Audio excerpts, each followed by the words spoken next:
7-year-old Bruce Farron, along with his aunt, uncle, and cousins, began the 2-mile hike into the Uinta mountain range in Utah. They were headed for Pyramid Lake, where they planned to do some camping for a couple of days. After they arrived, they decided they would head down to the water to cool off. But right before they got in the water, Bruce told his aunt and uncle that he needed to use the bathroom. And so his family got into the water, and Bruce walked over to a grove of trees and bushes to relieve himself. After a couple of minutes, Bruce did not come out of the wood line, and so his aunt and uncle started yelling for him. He didn't come out again, and so the uncle walked up and walked into the trees to go find his nephew, but he was not there. And so his uncle starts yelling for his nephew, but he's nowhere to be found, and so he yelled back for his wife and his kids to come help him look, and for the next hour they searched the entire area yelling for Bruce, but there was no sign of him, so they contacted the authorities. That day, a huge search was launched for Bruce, but just like his family, nobody could find any trace of him. The following day at 4 p.m., Bruce had still not been located, and at this point his family is starting to lose hope.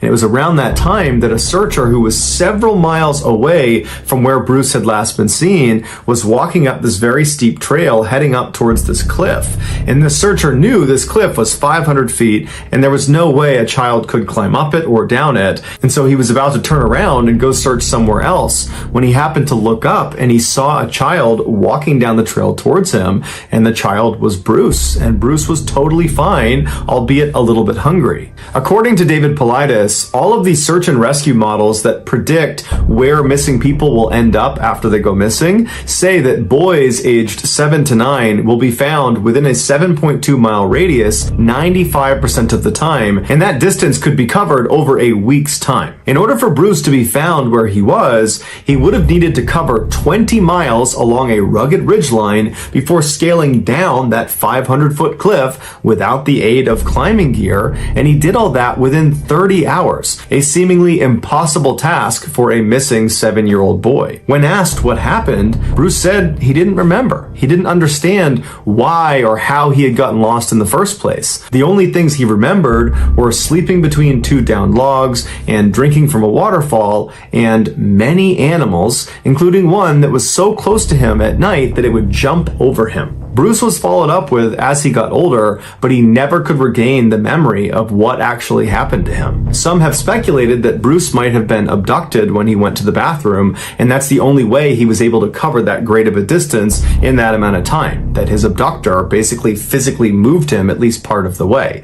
and that perhaps his abductor was one of these animals he saw at night. In 2007, Barbara Bullock was a 55-year-old, fit, happy, healthy woman living in Montana with her husband of 14 years. In July of that year, her husband's cousin named Donna and Donna's boyfriend named Jim Rawmaker came to stay with them for a couple of days. On the evening of the 17th, Barbara offered to take the couple hiking with her the following morning at her favorite hiking spot, which was this totally unspoiled wilderness area on the border of Idaho. Barbara liked to hike a particular trail that brought her up to the Bear Creek overlook that had this incredible view down to the valley below. The couple happily agreed, but the following morning, Donna was not feeling so good, so she couldn't go on the hike. But her boyfriend, Jim, was still feeling up for it and said, "I'd still like to go." And so he and Barbara wound up doing the hike on their own. At 1:30 that afternoon, Barbara's husband got a phone call from a police officer saying his wife was missing. And her husband just couldn't understand that. Barbara hiked in that area all the time, and she had been with Jim, so where could she have gone? But the police officer didn't have a great answer, and he just told him, "You should come down here and hear Jim's explanation about what happened." When Barbara's husband arrived at the park, he rolled right up next to the officer and Jim. He got out, and Jim, who was in total shock, began to explain what happened. He and Barbara had made it up the trail successfully to the Bear Creek overlook. They'd stayed up there for about 30 minutes. They had a picnic, and they were enjoying the scenery. And then at the end of it, they packed up, and Barbara began walking down the very well-marked trail, and she was about 20 feet ahead of him when he decided to turn around and take one more look at the beautiful view. And he said he was looking at the view for about 40 seconds before he turned back around and Barbara was gone. And he hadn't heard her call out for help. He hadn't heard her fall. There was no sound of other people. There was no sound of other animals. There was no sound of any struggle whatsoever. It was just complete eerie silence. And as he took a few steps down the trail, he said he started looking around expecting to just see her behind a tree or something. something, but she was nowhere. And as he walked, he noticed that the ground underneath every step made a lot of noise because there was lots of loose rocks and shale all over the ground. And so he stopped and he's listening really intently to see if he can hear where Barbara's gone, but he doesn't hear anything. And he's thinking, how could she have gotten away from me without me hearing the sound of her footsteps? And then he also began looking around and realized the area they were in, this trail, it was well trafficked. And so it was not very densely forested. You could actually see a pretty good distance in all directions because there was enough space between the trees. And so he's looking around thinking there's almost nowhere to hide. And so Jim started to feel scared and just began walking down the trail, expecting to run into her at any moment, but he didn't. And he kept turning around and looking behind trees and rocks. And he's thinking, this is impossible. I should have seen her. I should see her now. Where could she have possibly gone?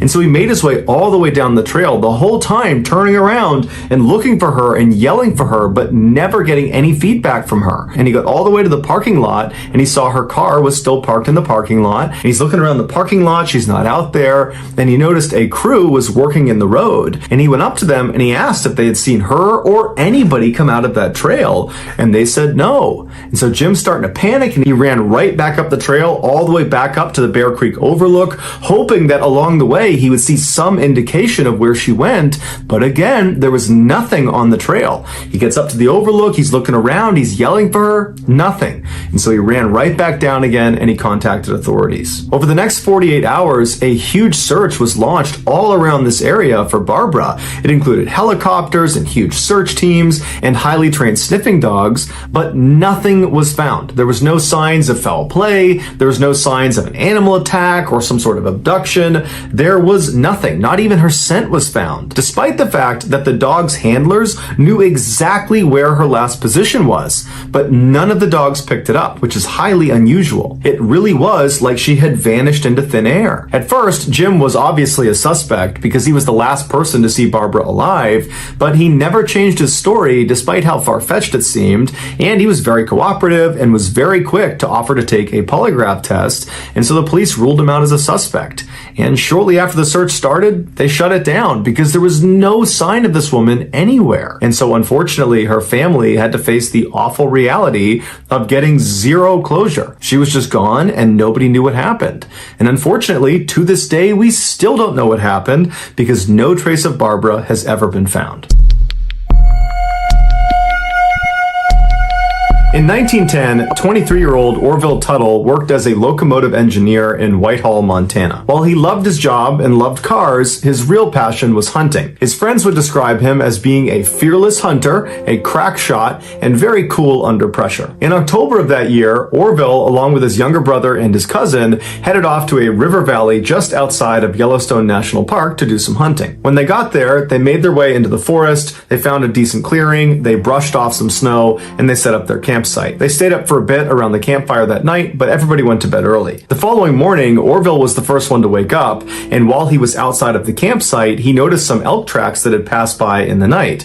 And so he woke up his brother and cousin and told them he was going to go and track this animal for no longer than about an hour. The two men said that was fine. They knew Orville was a very accomplished outdoorsman, and so they weren't worried about him. An hour later, the brother and the cousin were now awake, and they were sitting around the fire waiting for Orville to return, but he didn't. The men waited another hour, and another hour, and another hour, and still Orville never showed up. And this whole time, the men are considering, should we go out and go looking for him? And every time they'd stand up to go begin their search, they'd say, you know what, I'm sure he's fine, we're overreacting, and they'd sit back down again. But by nightfall, when they still had not seen Orville or heard from him, the pair was starting to get really nervous. And so they decided they would go to bed, and Orville was bound to turn up in the middle of the night. Early the next morning, the two men got up, hoping to see Orville, but he had not returned, and so the two men left the forest. They got two more family members to come back with them, and then the four of them began a search for Orville. And very quickly, they found Orville's tracks leading out of the camp, meandering their way through this very thick forest and through all the snow, all the way down to this very shallow river that at its deepest point was no higher than your ankle. Orville's tracks stopped at the edge of this river and continued for 3 miles, walking away from the campsite right alongside this river until they stopped in this little clearing in the snow where there was a very small campfire set up. up, but the logs and the kindling in the campfire had not been burned. And so the search party figured that Orville, when he got here, must have had wet matches or something because he couldn't get the fire going. And then from the campfire, they continued to follow Orville's tracks a little bit farther down the river until they turned and walked directly into this very shallow river. And then from there, the search party looked for miles and miles and miles downstream and upstream, and they never found any tracks leaving the river, even though alongside the entire river on both sides was plenty of snow. So anybody who walked into the river and then walked out again would leave tracks. But there were no more tracks. As it started to get dark and they still had not found any sign of Orville, one of the men left the forest and contacted authorities, who launched a formal search. The sheriff's department, along with hundreds of volunteers, descended into this area where Orville got lost, and they started by searching even farther downstream and upstream of this river to see if they could find where Orville stepped out of the river, but they too couldn't find any tracks. And so for a couple of days they searched this river and the surrounding forest, but there was just no sign of Orville. Then on the third evening of the search, one of the searchers was up in the mountains in an area that was relatively close to the last area where Orville had tracks in the snow. And the searcher saw there was a little campfire that had been set up in the middle of nowhere. He walked up to it and he saw it had been recently extinguished. It was still warm, and next to this fire was a pair of boots, but there was no person anywhere in the vicinity. And then the searcher noticed there were tracks leaving this campfire, and these tracks were made with bare feet. And so the searcher just began following these tracks. And so the searcher went up a mountain, he went down the other side, down into this deep ravine, and then he stopped because he's looking straight ahead of him, and it's another mountain going straight up, and that's where the tracks continue to go. And it's very thickly forested, and it's starting to get dark. And so he's thinking to himself, is it a good idea to just continue walking on my own, or should I go back and get some help? And so as he's weighing out what he should do next, he catches movement out of his peripheral vision, and he kind of glances up into the mountain right ahead of him, and he sees this dark figure kind of slowly moving up the mountain quite a ways away from him. But from his perspective, even though he doesn't have a good view, it looks like a man. And so if it's a man walking up this hill, it's probably the same guy that left that campfire and therefore is leaving these barefoot tracks up this mountain. And so the searcher thinks that's gotta be Orville. Something's wrong with him. Who knows what's going on with him, but I gotta get his attention. And so the searcher yells out to this guy to try to get him to stop, but even though he was clearly in earshot, this guy just did not stop moving. He just methodically continued moving up the mountain. And so the searcher's confused at why this person wouldn't stop, and so he pulls out his pistol and fires 3 shots into the air, which is like the universal stop what you're doing and turn around. But again, this figure, this person, this guy didn't stop. They didn't react, no flinching. They just kept moving up and over the top of the mountain and out of sight. And so now the searcher's thinking to himself, what did I just see? Who is that? What were they doing out here? And he's thinking, you know what? It's too dark. I can't just continue up this mountain towards whoever this is. I gotta go back. And so the searcher marked where he was, turned around, and he ran back to the search party, and he told them what he had seen. And they said, okay, well, we'll go looking tomorrow. And so the next morning early, this huge search party gets to that ravine where he marked that spot. But at this point, so much snow had fallen, all the tracks of this barefoot man who was walking around the night before have all been covered up. And so despite doing a very extensive search with a lot of people in that area, they couldn't find any trace of this shoeless man. Many believe the shoeless man was Orville. And in fact, the local newspapers at the time speculated as much. But if it was Orville, why didn't he turn around when someone was yelling his name, or when multiple gunshots were fired into the air? And where was he going walking barefoot in a snowstorm in the middle of the night? Others have speculated this was not Orville, that it was some other person or some other creature lurking around the woods at night, and that perhaps they had something to do with whatever happened to Orville. But regardless of who or what that figure was, no one ever found any traces of Orville or the shoeless man ever again. So if that's of interest to you, please offer to do all of the like button's laundry, but only dry their clothes about 80% of the way. And Terry Grove was the manager at the Animal Research Lab at Regions Hospital in St. Paul, Minnesota. During that time, she noticed there was an issue with a particular piece of large cleaning equipment that she and the other lab technicians used every single day. She voiced her concerns to the hospital and said that they needed to replace it ASAP because it was a disaster waiting to happen. But the hospital decided they didn't want to replace it, they wanted to fix it because they figured it was salvageable and it was more cost effective this way. But after the repairs, Terry and her team reported having the same issue with this piece of machinery. And so again, the hospital decided to fix it instead of replace it, and again, after the repairs, Terry and her team said the issue persisted. For years, Terry complained to the hospital that there were big issues with the design of this piece of equipment, that no matter how many times you try to fix it, it's always going to have this core issue, which is why it needs to be replaced. But the hospital was unwilling to spend the additional money required to replace this piece of machinery, and so eventually Terry and the rest of her crew just had to accept that they had a faulty piece of equipment and they had to be extra cautious every time they used it. In 2004, a few years after Terry had left the hospital, a 31-year-old woman named Tracy Kraling got a job there as a veterinary technician in the same lab that Terry had worked in. Tracy was devoted to animals, and she was a die-hard soccer and hockey player and fan. And in October of that year, she married the love of her life. Less than a month after her wedding day, she was in the lab finishing up for the day, and she needed to sterilize her equipment. And so she walked over to the still faulty piece of cleaning equipment called the autoclave.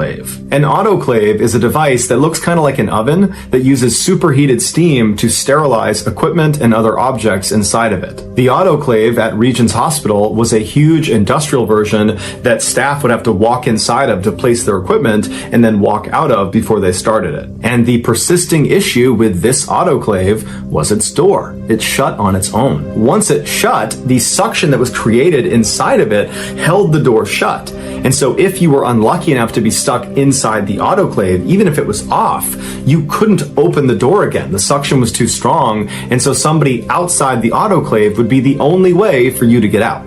The issue with this door was so bad that workers in the lab would prop the door open with a big piece of wood every time they went inside in order to guarantee it did not shut on them while they were inside. However, on this day, Tracy did not use a big piece of wood. Perhaps she thought she would only be inside for a couple of seconds, but either way, when she walked inside of that autoclave, the door shut behind her and then suction kicked in and she couldn't open it again. She was trapped. And then her worst nightmare came true when the machine turned on and the steam cycle slowly began to pick up.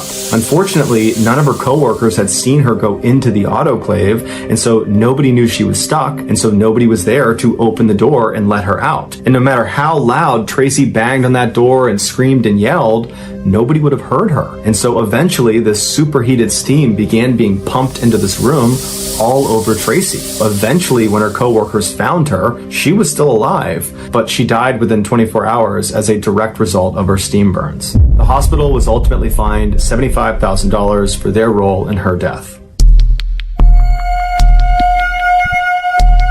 If you take a trip to Hawaii, there's a good chance you'll visit the beautiful Rainbow Falls on the eastern side of the Big Island. But if you travel less than a mile upstream of those falls, you'll find an equally beautiful attraction that far less people know about, and it's called the Boiling Pots. 10,000 years ago, after a volcanic eruption, lava was flowing down the side of the mountain when it entered the Wailuku River. As the lava gradually cooled, the river water flowing all around it wound up carving out these standalone pools of water that were connected by a series of small waterfalls. These pools collectively make up the boiling pots, and they get their name because periodically the water in these pools appears to be boiling. Tourists at the boiling pots are allowed to look at the water from a safe distance on the cement overlook, but under no circumstances are allowed to actually enter the water. In 2015, Jolie Ricewig was a 62-year-old woman living in Kona, Hawaii, which is on the western side of the island. There, she owned a bed and breakfast whose main allure was that guests at this bed and breakfast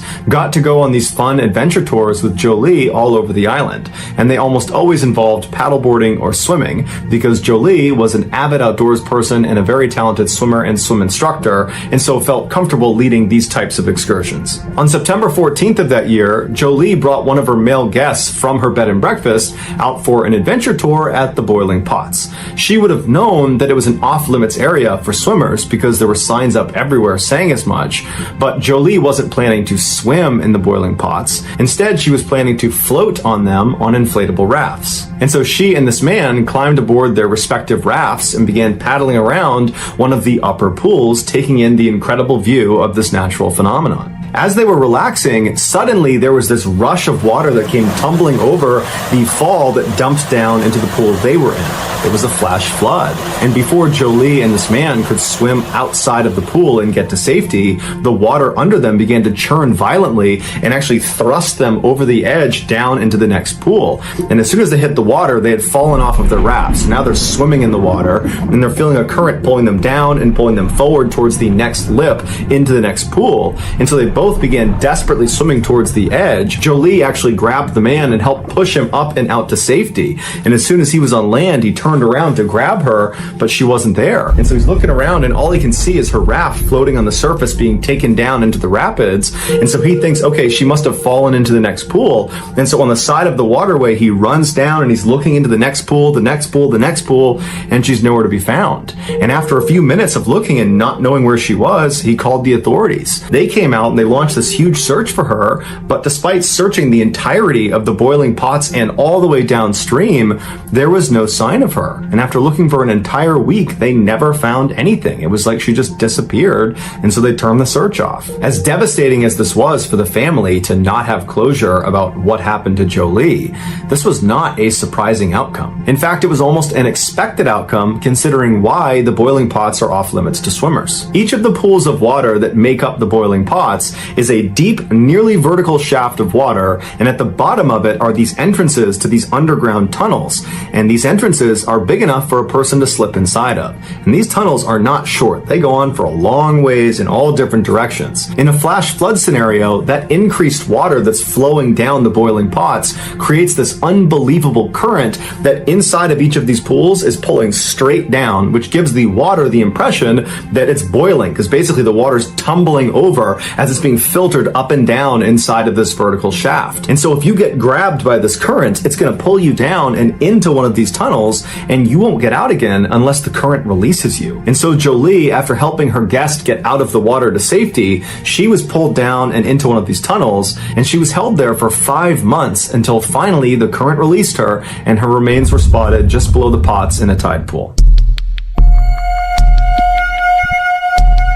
Lawrence Daquan Davis, who just went by Day, graduated from a military-style high school in 2009. Following his graduation, he enrolled in Job Corps, which offers young people from a low-income background free career education and vocational training. During his time in the Job Corps program, he trained as a medical assistant, and then after successful completion of Job Corps, he applied for numerous jobs all over the place, but no medical facility was ready to hire him. For a couple of years, Day consistently tried to apply to medical facility after medical facility, but after everybody kept denying him, mostly because he lacked experience or he lacked the credentials they were looking for, he eventually realized that, it's probably not going to happen, that he should look into some other career field. And so he decided he would join the military. But when he took the military entrance exam, he failed the math portion and so was told he can't join the military. And so Day decided he would study and retake the exam, but he knew in the meantime he needed to make money right now. He was the oldest of 4 siblings, and his mother, who had had him when she was only 14 years old, was out of work, and Day's father was not in the picture. And so Day felt like it was his responsibility to step up and help support his family. And so he did what many other people in Jacksonville, Florida did when they were struggling to find work. He went to a temp agency. Temp agencies are staffing firms that contract with employers who are in need of temporary, part-time, or seasonal workers. The temp agency hires someone like Day and then ships them off to one of their client companies when they need work. Conceptually, this employment structure works great for all parties involved. People like Day get to have a paycheck really quickly, and the companies have their short-term employment needs met on the cheap. But there's a loophole. Temp workers are legally employed by the temp agency, not by the physical location they go to do work, known as the direct employer. This is a very important distinction because it means the temp agency is the one that has to pay for insurance for the temp worker, not the direct employer. Therefore, if a temp worker gets hurt on a temporary job, the direct employer's insurance costs will not spike. Instead, the temp agency's insurance costs will spike. meaning the direct employer knows they can be kind of reckless with their temporary workers because there's not a big penalty if they get hurt on the job. This loophole doesn't mean much if the temporary worker is being asked to be a receptionist where it's totally safe, but this loophole matters a lot when the temp worker is asked to do something dangerous, like work with industrial machinery inside of a factory. On August 16th, 2012, Day received a call back from the temp agency he went to telling him that they had a job for him. It was at the Bacardi Bottling Corporation in Jacksonville, Florida. They told him he needed to be at the warehouse that day at 2:45 p.m. for training, and then at 3 p.m., 15 minutes later, he would start his first shift. After Day agreed to do this job and hung up with the temp agency, he excitedly called his mother to tell her that he had finally landed a real job. In fact, this would be the first job he had ever had, and so he was just very proud of himself. And his mother was very proud of him too. And so Day asked her, would you give me a ride to Walmart so I can pick up some things I need for work? I need a white shirt, I need khaki pants, I need these special industrial boots. And so his mom said absolutely. She swung home, she picked him up, the pair went to Walmart, they picked out his whole outfit, and then from Walmart, his mother just drove him directly over to the Bacardi factory to begin his first day. Day went inside, and just a couple of minutes later at 2:45 p.m., he was shown a very short safety video. That would be all the training he received. Day was brought into Bacardi to be a warehouse clerk, which basically meant he would do odd jobs around the factory that didn't require a lot of skill. And so after he watched this training video, he was told to head down to the bottling line to watch all of the bottles as they went by to make sure the labels were put on properly. Before he headed down to the floor, Day stopped in the bathroom and took a very proud selfie of himself to commemorate the start of his first shift at his first job ever. He sent the picture to his fiancée, put the phone in his pocket, and then headed out the door down to his first workstation. There was a section of the factory that initially Day was not working in, where there were these huge machines called palletizers that took the finished bottles of rum and stacked them into what are called pallets so they could be shipped off to stores. These palletizers are two-story pieces of heavy machinery where the top story is just catwalks where the palletizer operator can manipulate the machines, and then the first floor is where the rum actually comes into the machine and is moved around and stacked on these big metal platforms.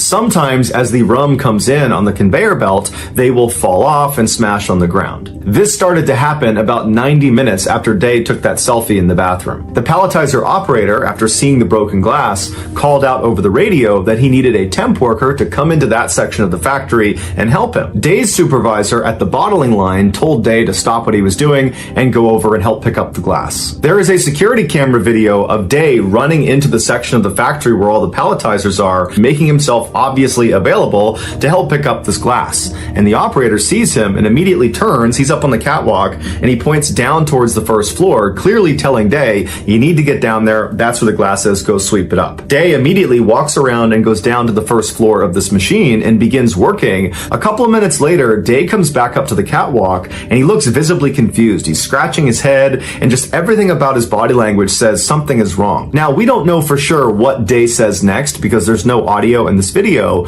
but he's clearly asking a question to the operator and also to a supervisor who's now in frame. And it looks very much like he's asking clarifying questions, like he's confirming, you want me to go down there right into that space down there and clean the glass up? That's what you want me to do? And clearly the operator and the supervisor have no time for questions from Day. They just want him to get this done. And so there's kind of a tense interaction between the two parties before Day ultimately just decides, okay, I'll just go down and do what they asked me to do. And so Day again goes back around and you see him go down into the first floor to continue cleaning this glass. And after a few moments, the supervisor and the operator, who don't realize Day is still down there, they turn the machine back on. And after a couple of seconds, they hear a scream coming from the first floor. They look over the railing down there and they see Day. The broken glass that needed to be cleaned up was located directly underneath this metal platform that lowered the built pallets that weighed 2,000 pounds all the way down to the floor before they were shipped off and out the door. In order for Day to actually get down in there and clean this glass up, he needed to crouch way down and practically crawl on his stomach to get into this tight space. While he was in there, the machine turned back on again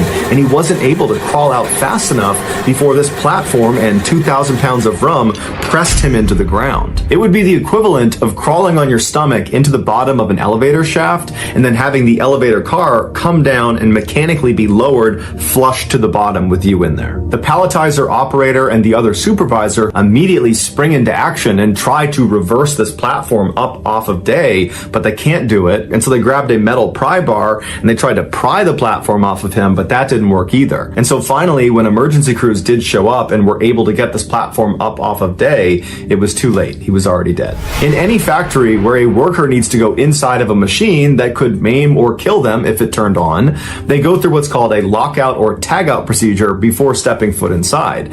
All it is they completely incapacitate that machine. Day had no idea about lockout tagout procedures because the only training he got was a 15-minute video that didn't touch on them. And so although Day definitely had reservations about going down underneath this machine, he wanted to make a good first impression on his first day of work at his first job ever. And so he pushed his reservations aside and went down below, believing the supervisor and the operator were looking out for him, when in reality, they, like all of the other managers and supervisors inside of this warehouse, had been trained to prioritize productivity over safety. And so while they definitely knew the lockout tagout procedures, they chose not to do them because that slowed down productivity. And so in this unfortunate example where Day is kind of like a second-class citizen within the Bacardi plant because he's a temp worker, his safety was thrown out the window in favor of reaching a quota, and it got him killed. Bacardi was ultimately fined $192,000, but after they improved their safety compliance, their fine was reduced to $110,000. Bacardi also paid Day Davis's family $250,000. The staffing agency that employed Davis was not hit with any fines, and to this day, they are still sending temp workers to the Bacardi bottling factory. If you enjoyed today's video and you haven't done this already, please offer to do the like button's laundry, but only dry their clothes about 80%. 18-year-old straight-A student Tyler Turner graduated from his high school in Central California. In the fall of that year, he was scheduled to go to the University of California, Merced with a full scholarship. He planned to study biochemical engineering because he was born with cerebral palsy and wanted to help other people with the condition. In August of that year, one of Tyler's friends said they wanted to go skydiving to celebrate their birthday. Tyler was nervous about it, but he had never done it before and figured, you know what, it'll be fun, I'll do it. His mother, Francine, who was very close with her son, was very nervous about her son jumping out of a plane, and so she asked if she could tag along to provide moral support and maybe take some pictures, and he said that was fine. So on the 6th of the month, Tyler and his mother hopped in the car and drove over an hour north to the Lodi Parachute Center, where they met up with Tyler's other 3 friends. They were all very nervous, but very excited. So the group went inside the main building, and Tyler went up to the counter, and he paid $100 for a single tandem jump from 13,000 feet. A tandem jump is when 2 people jump together under one parachute. And so most commonly, you're going to have the instructor who's got the parachute on his or her back, and then on their chest, harnessed at 4 different points, is going to be their student or whoever they're jumping with, and they don't have a parachute. They're just tethered to the instructor who has the parachute. And so in this case, Tyler would be strapped on to his instructor. And so the advantage for Tyler as a first-time jumper is that he would not need to do anything once they're in free fall. The instructor would be 100% in control of keeping them steady in the air, of pulling the parachute, of dealing with any malfunctions, of flying the canopy, and of landing. It's all done by the instructor. After paying, Tyler and his mother walked over and met his instructor, the guy he'd be strapped onto. It was a 25-year-old man named Young Kwan who told him he had jumped over 700 times. And so Young told Tyler that he needed to watch a safety video before they did anything else. And so Tyler and his mother walked into the room, they sat down, the TV turned on, and a very simple safety video came on. And partway through it, another instructor walked in and just turned it off and told Tyler and his mother, you've seen enough, you guys can go. Francine was a little bit alarmed at this behavior because it seemed odd to skip over safety when you're jumping out of a plane for the first time, but she figured, you know what, they must know what they're doing, I'm sure it's fine. Just before 10 a.m., Young helped Tyler get into his tandem jump harness that would allow him to connect onto Young's chest, and then afterward, Tyler walked over to his mom, gave her a big hug, told her he loved her, and then he departed his mother and walked his way over to the staging area where he and the other jumpers that included his friends were waiting for the plane to start so they could actually board. While they waited, Tyler was really nervous, and his instructor picked up on it, and so to put Tyler at ease, he began filming Tyler and interviewing him about his upcoming jump to kind of make light of the whole situation, and it seemed to work. My name is Tyler Turner. What do I do here? I am gonna jump out of a plane. It's your first time. First time indeed. That's my mom over there. Hello. Very loving mom. Done a lot for me in my life. Hope more that she'll help me with more of my life because I want to make it. Okay, we're gonna make it. After they recorded this video, the plane was ready to go, so it was time to start boarding. And so Tyler and his instructor walked over, but Tyler stopped on the tarmac. He took a knee and prayed, and then he stood back up, he turned to his mother, he waved one more time, and then he boarded the plane. After a little while, the plane took off, and then after a little while longer, it was up at 13,000 feet, flying in circular patterns. And that's when Francine started looking up, looking for her son, and at some point she started seeing jumpers come out of the plane. And they were so far away, she couldn't possibly make out who was who. And so as the jumpers began pulling their parachutes and all the different colored parachutes are lighting up the sky, she was trying to remember what color her son's parachute was, but she couldn't remember. And so she asked the other people that were watching, that were relatives or friends of the people up there, if they knew what color her son's parachute was, but nobody knew. As they got lower and lower and you could actually start to make out who the jumpers were, she didn't see her son. And that's because her son's parachute never opened, and unfortunately his instructor, Yang, was not able to fix the malfunction or fire off the reserve, and so they both crashed into the ground, killing them both instantly. Tyler's family sued the owner of the parachute facility after they discovered Tyler's instructor, Yang, was not even certified to be an instructor, and so would not have received any of the required training on how to handle parachute malfunctions, and the owner knew about it. Investigators also discovered that 20 people had died skydiving at this facility under the same owner, a ridiculously high number of fatalities that most people involved are attributing to the owner's general disregard for safety. And ultimately, a judge agreed with that sentiment and awarded the Turner family $40 million from the owner of this facility. In 1962, Chileno Sanchez was born into a poor family in the Mexican state of Sinaloa. When he was just 15 years old, one of his sisters was assaulted by a very rich and powerful man in their town, and so he never got punished for it. 2 years later, when Chileno was 17, he saw this man at a party, and he walked up to him and shot him in the head, killing him instantly. After the murder, Chileno fled to Tijuana before ultimately crossing the US border into Los Angeles, where he stayed with his aunt. He worked odd jobs like picking vegetables and selling cars before he ultimately went into business with his brother, who was back in Mexico, and he worked with him to smuggle Mexicans into the US. But that operation stopped in 1984 when his brother was murdered in Tijuana. To commemorate his brother, Chileno, who always loved music, wrote a song about him, and he formatted the song in the typical Mexican ballad style called corrido, but his lyrics were graphic and gritty, something nobody else did when they wrote a corrido. Chileno spoke honestly and openly not only about how his brother was killed, but also the struggles of living around drug trafficking and violence in Mexico. Shortly after writing the song, Chileno wound up in jail in Tijuana, Mexico,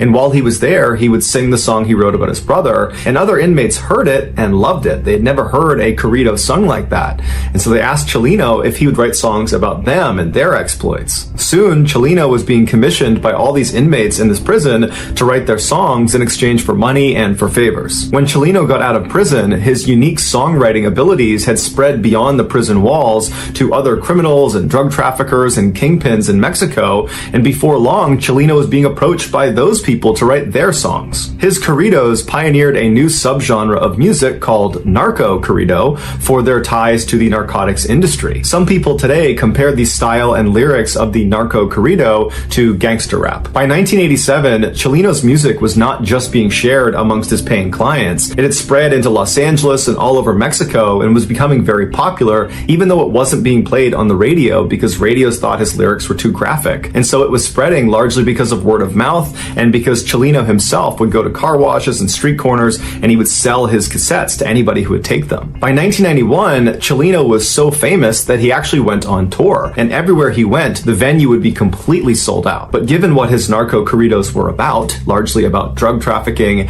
and the people that are involved in that ecosystem, the people that would actually come to his performances were often rough and dangerous people, or were at least tied to rough and dangerous people. In 1992, when Chileno was performing in California, while he was on stage, this 33-year-old guy rushed onto stage with him and drew a gun on him, and Chileno, who was always carrying a weapon himself, drew his pistol and fired at this guy first, and then what ensued was this crazy gunfight on stage, practically point blank, between Chileno and this guy, and they both managed to shoot each other. other. Chelino got shot in the lung, and this guy got shot in the mouth. They would both survive, but 8 audience members also got shot, and one of them actually died. This made international headlines and, by all accounts, should have devastated Chelino's career. But in fact, it had the opposite effect. It made him 10 times more famous because Chelino, he was representing narco-corrido music. And so in being the face of that, he kind of represented drug trafficking and criminals and outlaws all over Mexico and in the United States. And so he was kind of representing a very tough group of people. And so for him to have stood his ground on stage and shot first at this guy coming to attack him, it made him look brave. It made him look like a warrior. It validated him as the right person to be the face of narco-corridos. But Chelino also understood that this probably was not the last time that someone was going to try to hurt him. That in virtue of being the face of narco culture, there's bound to be people that are very violent that don't like him, and they might come after him too. And so he actually told his inner circle that he thought his days were numbered, that at some point someone was going to kill him. 4 months after the shootout, Chelino was back home in Sinaloa, Mexico, performing at a concert that his friends had told him he shouldn't do because he had lots of enemies in his hometown. But Chelino really wanted to do it. He got into the venue, he got on stage, his band was getting ready, thousands of people were coming into the audience, and before the show started, somebody handed him a note. And so Chelino takes the note, he's smiling, he's kind of looking around at the crowd, and then he looks down at the note and he reads it, and right away his expression completely changes. He looks distressed, he rubs his brow, he frowns, he kind of looks up at the crowd like he's looking for someone, and then he just goes blank in the face, and he's looking out like he's looking past the crowd. And it's this long period of time where he's just blank staring into the audience. And then all of a sudden he just snaps out of it, takes the note, puts it in his pocket, picks up the microphone, and proceeds to give one of his best live performances to date. After the concert was over, Chelino made a special effort to say bye to everybody in his band, and he said bye to some people in the crowd, and then finally, after this kind of long drawn-out goodbye, he walked out the back door. Shortly after, he was kidnapped, tied up, and then shot in the back of the head, execution style. It would turn out that note he received on stage was from his killers, who we don't know exactly who they are still to this day, but the note said, after this performance, we're going to kill you. And so that was the reason Chelino was so distressed, because whoever it was, he obviously understood it was a credible threat. But instead of panicking, he just decided he would give an amazing performance and then face his destiny. And so when he went outside, he knew he was going to get murdered, and he did. Here is the moment Chelino was handed that note on stage, informing him he had been marked for death.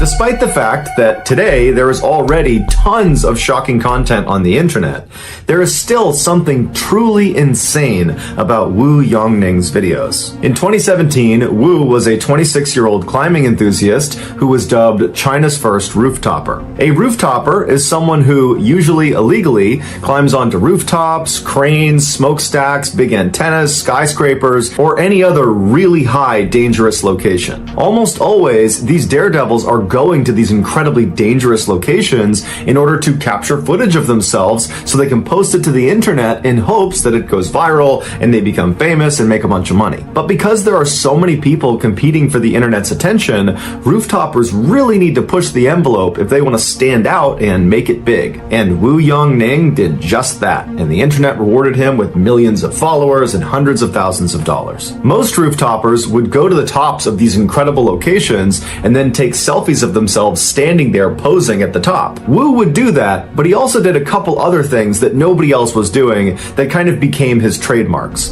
The first one was he would dangle over the edge of the building or the crane or the antenna that he was holding onto, and he would do pull-ups, but he would keep doing them until he reached muscle failure and then would barely be able to pull himself back up to safety. Another trademark move is he would go to the top of these huge buildings and he would get right on the edge and he would do a handstand handstand, and then he would pull one arm back. So he's doing a one-armed handstand, and then he would tilt his body as far as he could over the edge until he couldn't do it any farther, and he'd let himself come back over to safety. And then perhaps the most difficult to watch trademark was when Wu would basically run up to the edge of buildings and stop just short. And he wouldn't just run to the edge, he would use a self-balancing scooter and go as fast as he could right to the edge of the building and stop just short. And over again, he'd go right to the edge and stop, where he's literally an inch away from tumbling off the edge. Or he'd line himself up where he knew exactly how far he was from the edge, and he would do these really aggressive somersaults forward, and he would stop with his legs dangling off the edge of the building. And of course, all of these trademark moves were done without any safety equipment, and most times Wu did these stunts without anybody there to potentially pull him back up if he gets stuck. About 3/4 of the way through 2017, Wu had posted over 500 videos and live streaming clips to various social media sites, and he was starting to make some real money off of it. On one video sharing site alone, he had made over $80,000 just from donations that had come in. And so it was clear this was becoming a career. But as the money and the fame were coming into Wu, he started to realize that in order for him to stay on top and keep earning at this level, he would need to continuously outperform his last big stunt. And already he was brushing up against death on virtually every video he took. In early November of that year, Wu heard about a competition that was offering $15,000 to its winner. The details of this competition are hazy at best, but from the sounds of it, it was a viral video competition. Make the most viral video and you win the prize. This competition served as motivation for Wu to finally attempt his craziest stunt yet. He figured if he had the footage of this particular stunt, he was sure to win this competition, and with the prize money, he could pay for his wedding and cover his mother's medical expenses. And so on November 8th, Wu traveled to the Huayan International Center in central China. This massive 62-story skyscraper would be the tallest building Wu had ever performed a stunt on. The public was only able to get up to the 44th floor, and so Wu had to take the elevator up to somewhere between the 40th and 44th floor, at which point he climbed out of a window and free climbed his way all the way up to the top, so 20 additional floors just climbing the side of a skyscraper. Once he got to the rooftop, he set up his tripod and his camera, and he turned on his live stream. And then he walked around and he began preparing himself for the stunt. Live stream viewers that tuned in would see Wu sitting on the edge of the skyscraper, and he's meticulously wiping down the edge of this building. It's the area he'll be grabbing onto to perform his stunt, which was going to be his trademark pull-ups. And so after several minutes of Wu cleaning this ledge, he begins to lower himself where his arms are still tucked up over the ledge. So he's not hanging, he's got his arms kind of anchored on the top. He's like testing the edge of this lip. And he kind of feels around and he can tell that it's not a good grip. It's not good enough for him to go down to a full extension. And so he pulls himself back up and he goes back to wiping down the edge. And from the looks of it, it seems like Wu is actually pretty nervous about this stunt. And normally when you watch Wu's videos, he doesn't seem nervous at all, even leading up to his stunt. But this one just seemed different. And so after again wiping down this ledge as much as he possibly could, he gets himself ready, lowers himself onto his arms, he lets his legs drop over the edge of the building, and then he goes to full extension. And from there, he does 2 complete pull-ups, and then after the second pull-up, he begins to try to pull himself back up to safety.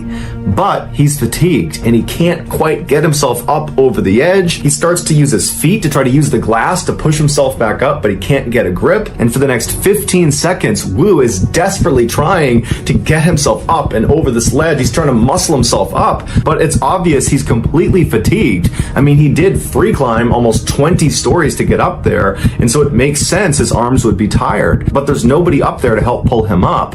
And so after a while, he goes back to full extension because he can't do anything, and he looks down as if he's sizing up if he can survive this fall, which he obviously can't. And then the camera picks up a sort of whimpering sound that appears to come from Wu, and then he loses his grip and he falls to his death. Here is a segment of his final video right before he fell.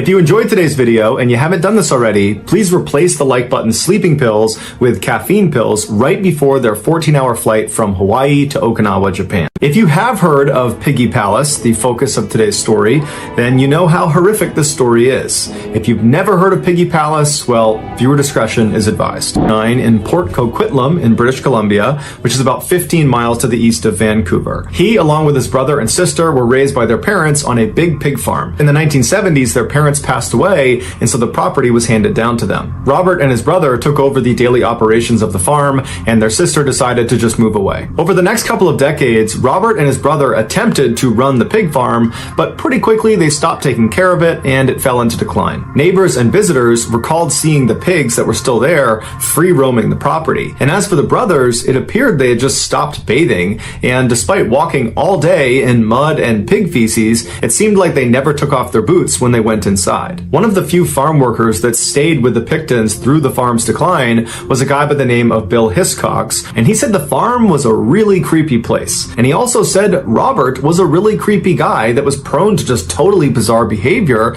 even though he didn't smoke or drink or use any substances. Eventually, the Picton brothers realized they were not cut out to run the pig farm like their family had for generations before them, and they decided their best move was just to sell portions of their land. But neither of them could have guessed just how much their land was worth. From 1994 to 1995, they managed to sell off almost all of their property to an urban developer for over $5 million. And so suddenly, these filthy, failed pig farmers had become millionaires, and neither of them knew what to do with the money. After a year of just sitting on the money and not doing much with it, they decided they wanted to do some good with their money. And so they established an official charity in 1996 called the Piggy Palace Good Times Society. Their charity's purpose, at least on paper, was to help raise money for various organizations that they deemed worthy by running events like dances and shows. And while that might have been their original intention for this charity, what it ultimately became was a guise to host these wild drug and alcohol-fueled parties inside of their slaughterhouse, which, even though it wasn't being used anymore because they were no longer really doing any pig farming, it still conspicuously had big hooks coming down from the ceiling and bloodstains all over the ground underneath them. These Piggy Palace parties became infamous in Coquitlam, drawing crowds of up to 2,000 people, predominantly bikers, drug addicts, and prostitutes from the poverty-stricken downtown east side of Vancouver. Robert had become familiar with that part of Vancouver because he used to go through there all the time to dispose of animal waste products at their rendering plant. Once the Piggy Palace charity was in full swing, Robert started going back into that neighborhood where he would cruise down the 10-block strip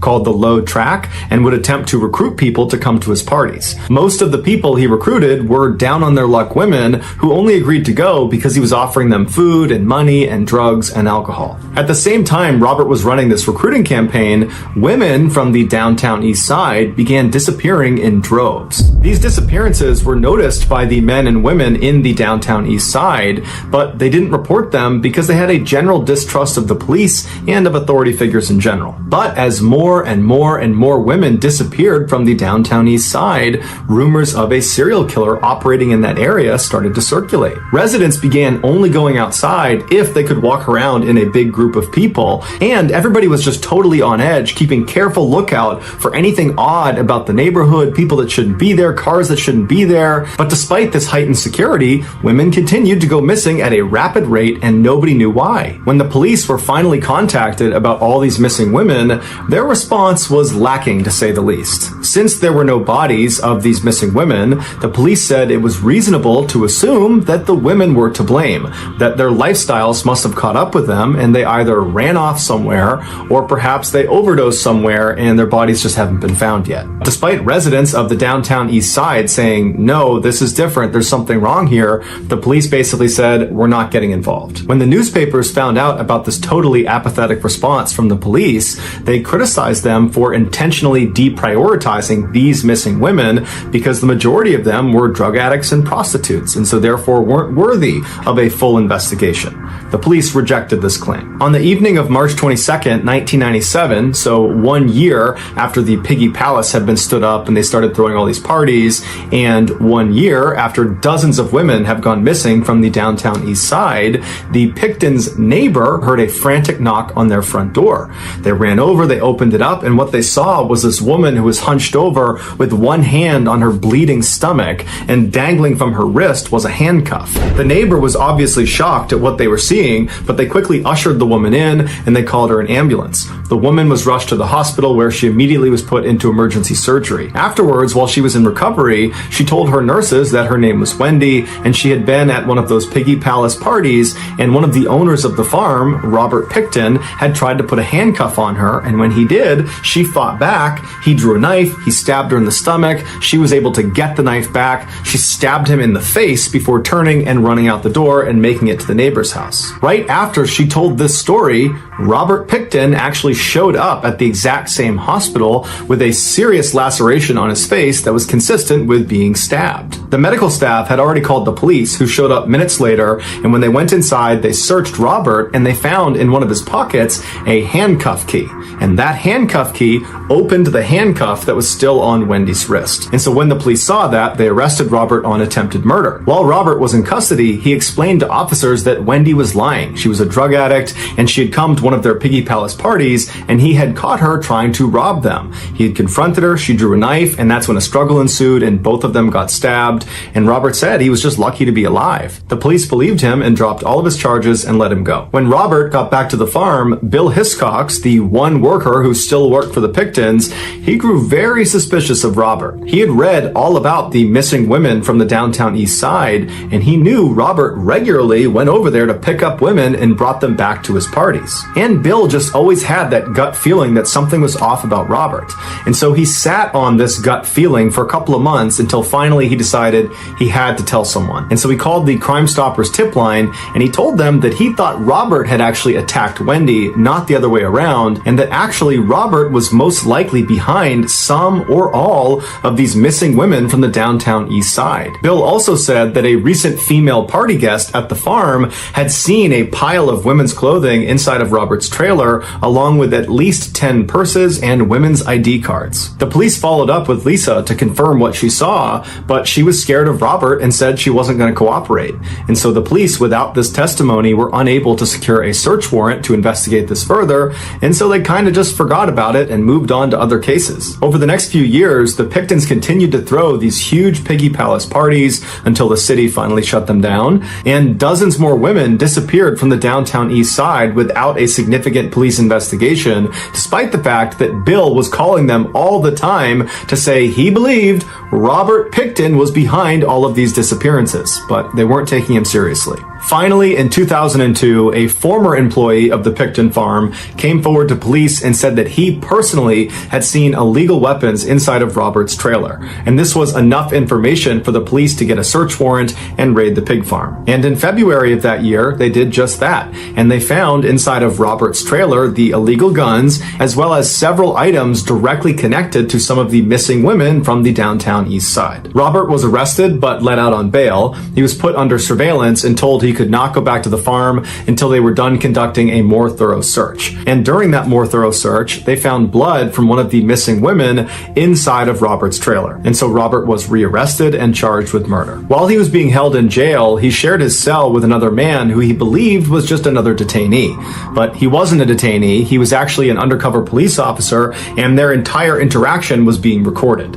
And on this recording, Robert makes a few shocking statements.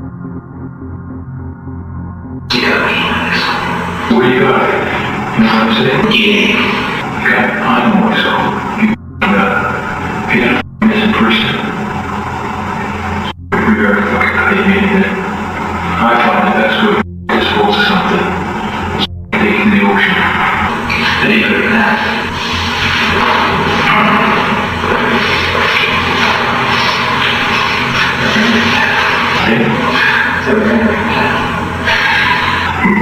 No. That's good. Pretty good. Hey? Too much left.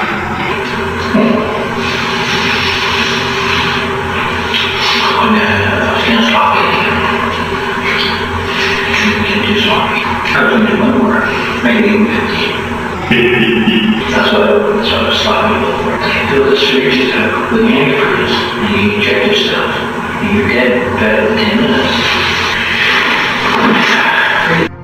I was just one more. We can even bigger than these, bigger than the ones in the States. Yeah. Oh, yeah. His is already about 40.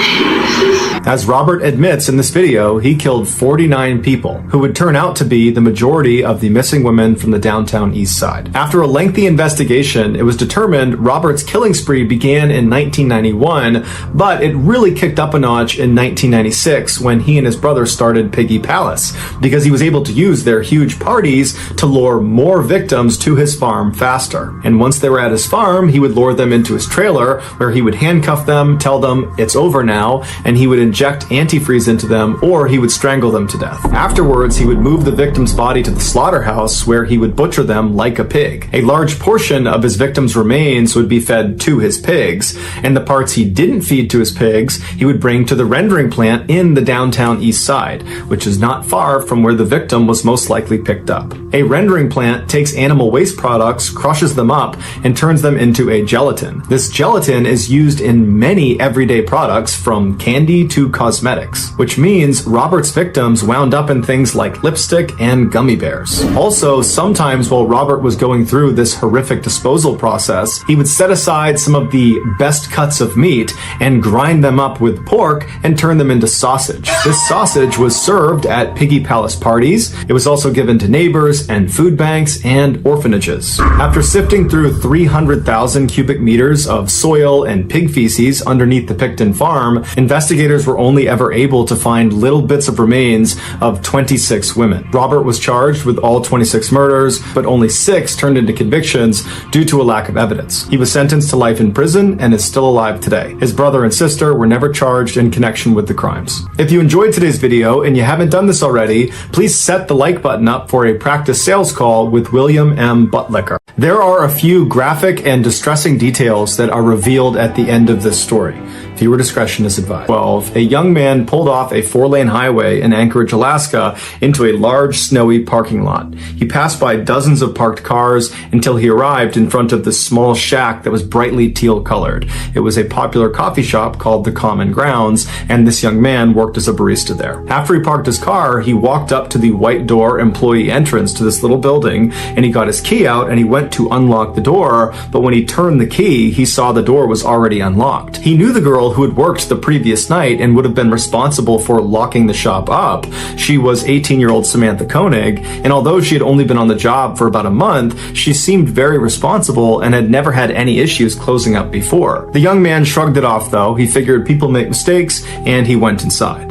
Right away, he noticed that a couple of things just seemed out of place. It was like Samantha must have just left in the middle of her shift without even attempting to clean up. There were napkins on the ground, there were towels out, there were cups still out. And so as this young man is walking over to the cash register to unlock it, he's running through scenarios in his head about how Samantha could have been so sloppy. And then he reached down with his register key, and just like the door, the cash register was already unlocked. When he pulled the tray out, all the money was gone. And that's when he knew they had been robbed. And so he called his boss. The night before, Samantha had asked her boyfriend, Dwayne, to pick her up after her shift at the Common Grounds. Dwayne arrived in front of the kiosk at about 8:30 p.m., which was 30 minutes after her shift should have been over. Dwayne had gotten held up at his job, which is why he was late. And so when he gets there, Dwayne looks around the parking lot and he doesn't see Samantha anywhere. He sees the coffee shop itself is totally dark and looks like it's been closed up for the night. And so Dwayne gets out of his truck into the freezing cold night air, and he walked up to the window of this coffee shop and he pressed his face up to the glass to look inside,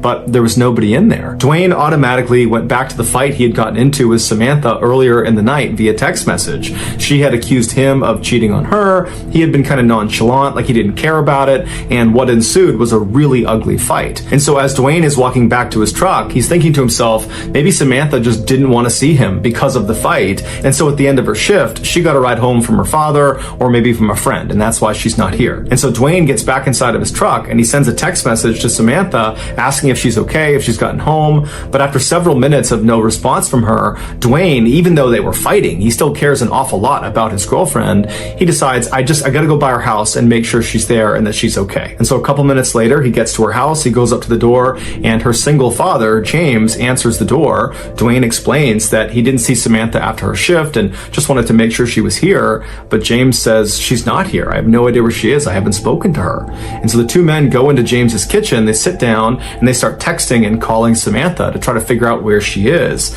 And after a couple of minutes, Dwayne's phone lights up, and it's a text message from Samantha. And the message clearly indicates that she's still very upset with Dwayne, but she's saying that she needs some time to think and that she's going to be with some friends for a couple of days, and would he, Dwayne, let her father know where she was. And so Dwayne shows James the text message, and Samantha's father looks at it and he's thinking to himself, this is very uncharacteristic of Samantha. He had raised Samantha since she was 2 years old, and they were very close. They shared everything with each other. It didn't make any sense that she wouldn't contact him directly to say that she was going to be out with friends for a couple of days. And it didn't make sense that she would ignore all of his phone calls and text messages when clearly he was worried about her. The two men stayed up super late, calling and texting, hoping to get more information from Samantha, but she never responded. She never texted back. And so the following morning, when neither men had gotten any more messages from Samantha, James went to the Anchorage Police Department and filed a missing person report for his only daughter. After receiving this missing person report, an officer with the Anchorage Police Department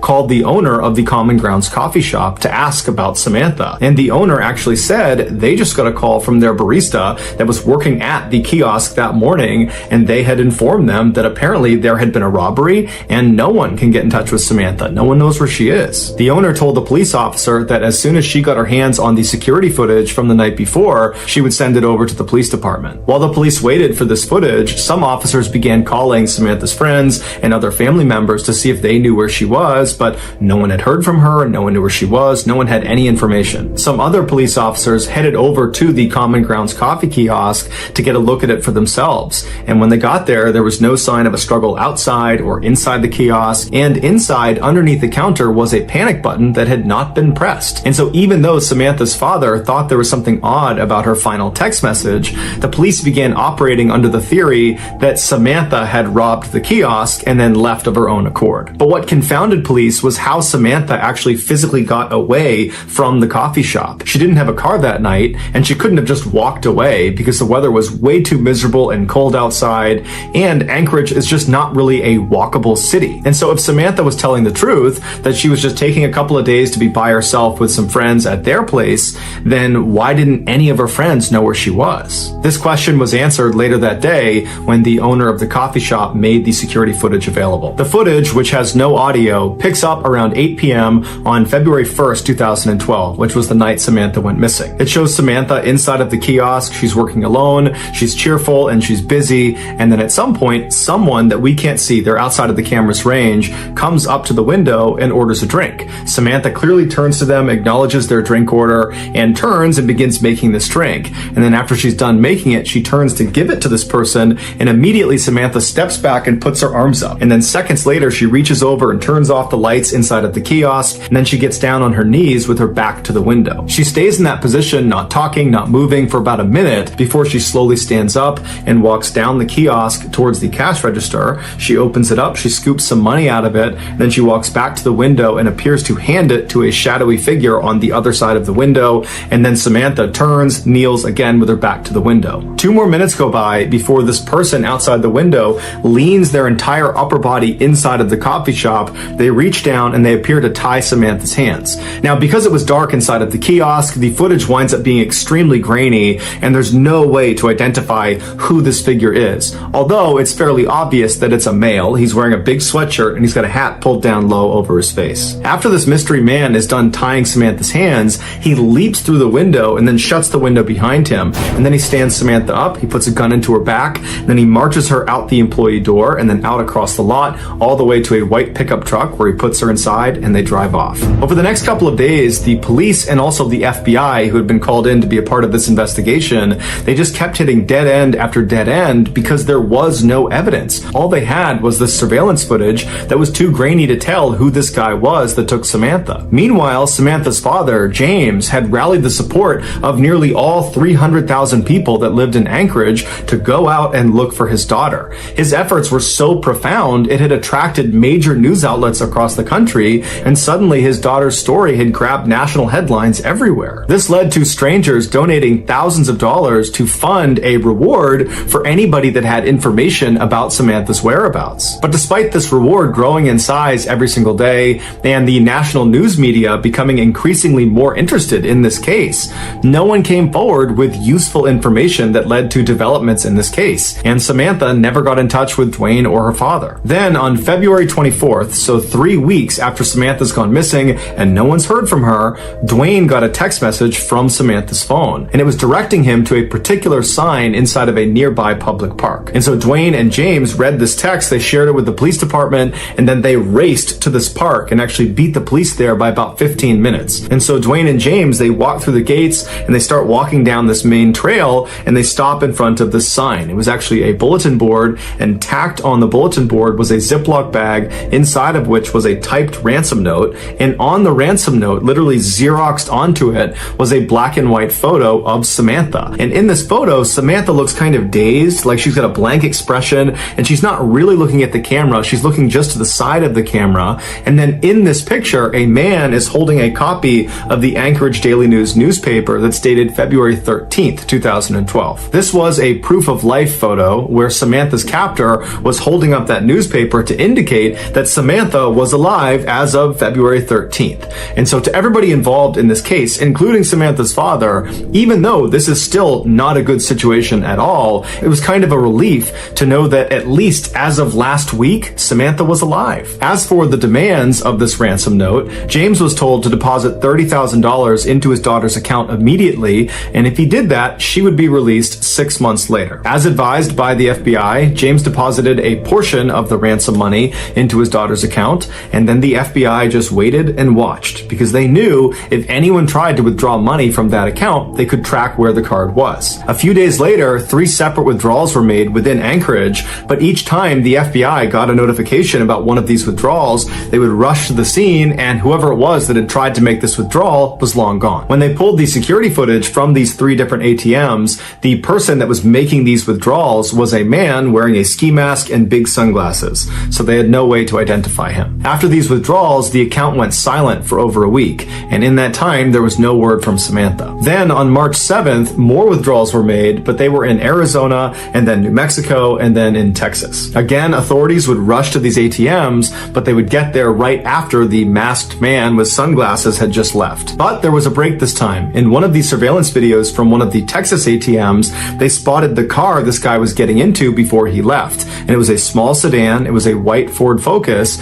and they saw him leave going east on a Texas highway. And so authorities in Texas were told to look out for this particular car in this part of Texas. And sure enough, on March 13th, a Texas patrolman spotted the car sitting in a hotel parking lot. He waited nearby until a man in his 30s walked out of one of the hotel rooms, walked down and got inside the car, and then this patrolman just kind of followed him and looked for any reason to pull him over. And as he had his radar gun on this guy, he noticed he was going 2 miles per hour above the speed limit, and so he pulled him over. The patrolman got out, he walked up to the driver's side window, the window was already down, the man was very calm. The patrolman asked him for his license, and the guy handed him an Alaskan license. His name was Israel Keys, he was 34 years old, and he lived in Anchorage. The patrolman knew this was the guy. He called in backup, and before long they were searching Keys' car, and in the trunk they found a ski mask along with other clothes that matched the description of the guy who was making withdrawals from these different ATMs. They also found a gun, as well as Samantha's cell phone and debit card. After Keys was arrested and was brought into custody, he denied having any involvement with Samantha's disappearance. But after being presented with the overwhelming evidence that suggested otherwise,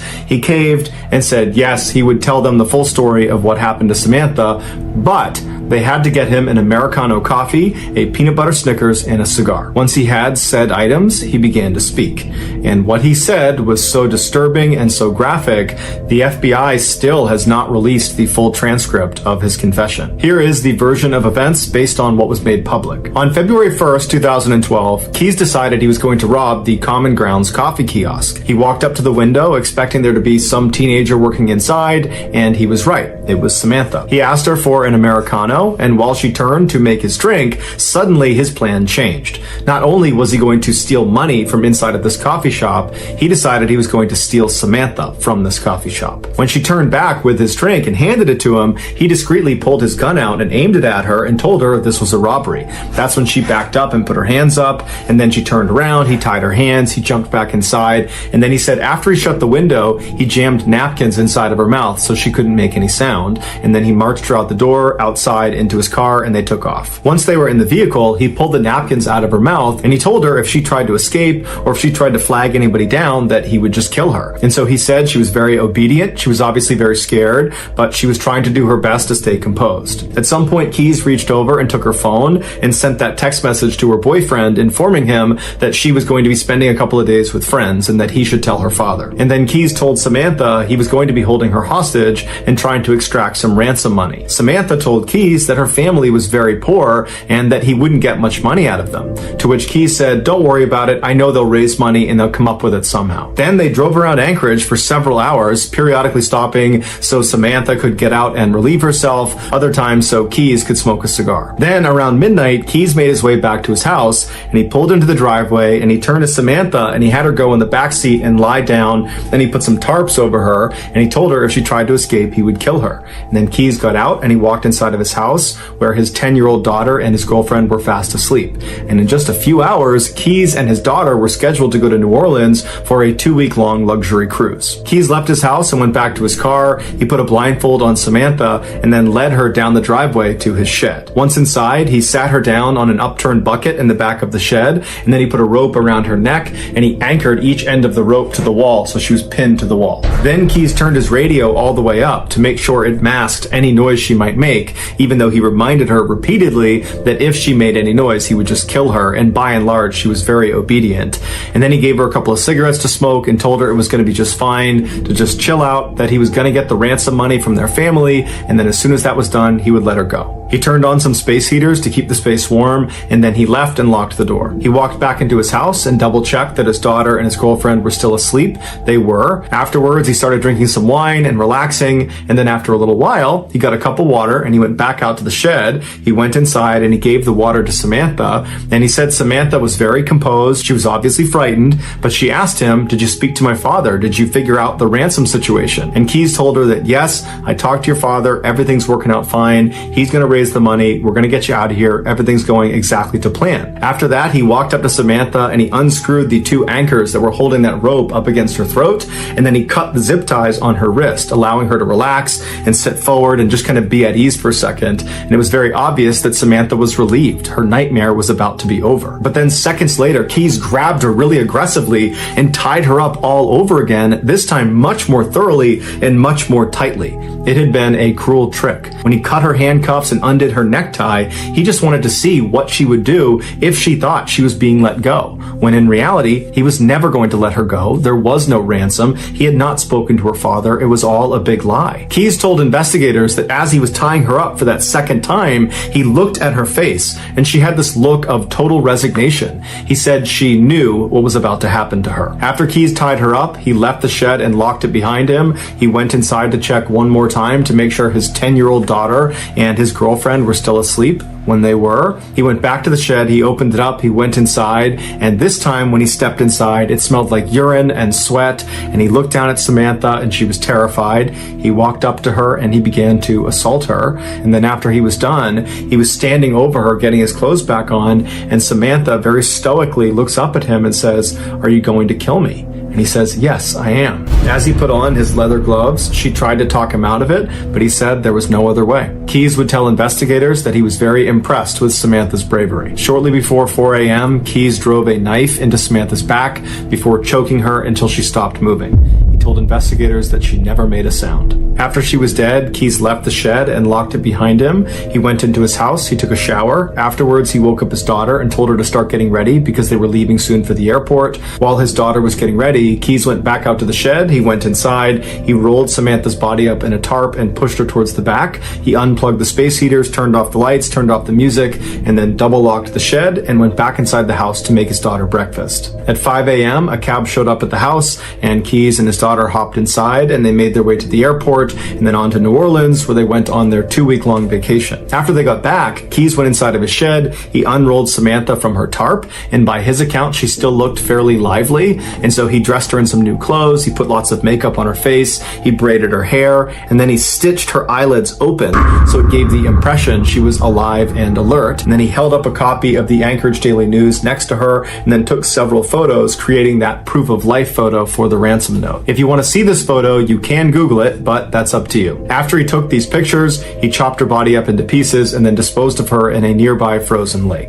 It would turn out Samantha was not Israel Keyes' first victim. He was in fact a serial killer who specifically preyed on completely random people because he enjoyed watching them die. Over the years, he had hid what he called kill kits all over the United States, which were these caches filled with weapons and other tools designed to capture and kill people. This way, no matter where he was in the country, when he had an urge to go kill someone, he would just go to his nearest kill kit, dig it up, and then go target a random stranger. And he didn't care if you were young, old, big, small, male, female, alone, or in a group. Everyone was a target of opportunity. Keyes told investigators that as soon as he saw Samantha inside of that coffee kiosk, instantly he knew he was going to kill her. Everything about the ransom, the robbery, all of it was just a lie to keep her in line, to give her some hope that she might get out of this alive, when in reality, the second she walked outside of the doors of that kiosk, she was dead. Keyes admitted to killing Samantha as well as an older couple up in Vermont, but he would take his own life in a jail cell in December of 2012 before he named any of his other victims. And so to this day, we have no idea how many people he killed. The best guess is 11 based on a drawing he made in his jail cell, but that's just a guess. If you enjoyed today's video and you haven't done this already, please replace the like button's eye drops with Egyptian fox urine.